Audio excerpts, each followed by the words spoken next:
ఇప్పుడు విశ్వశక్తి గురించి తెలుసుకుందాం.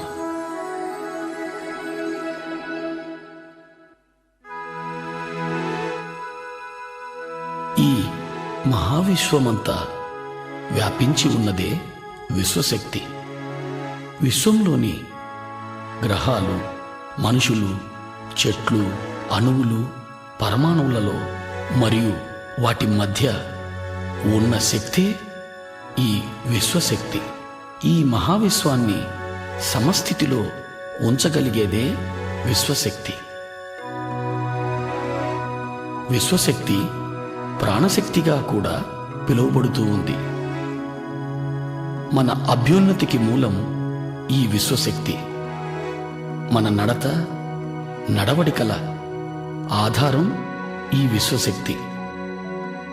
మనలను నడిపే ఇంధనమే ఈ విశ్వశక్తి.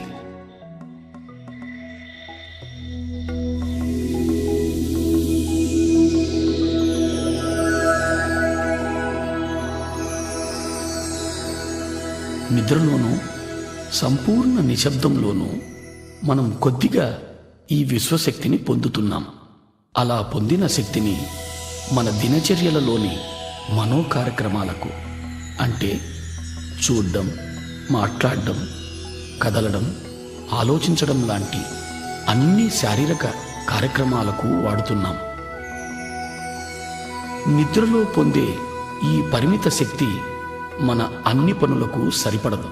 అందుకే నీరసం, నిస్సత్తువ, ఆతురత, మానసిక ఒత్తిడి, నిస్పృహ, తద్వారా అన్ని రకాల మానసిక, శారీరక రుగ్మతలు వస్తున్నాయి.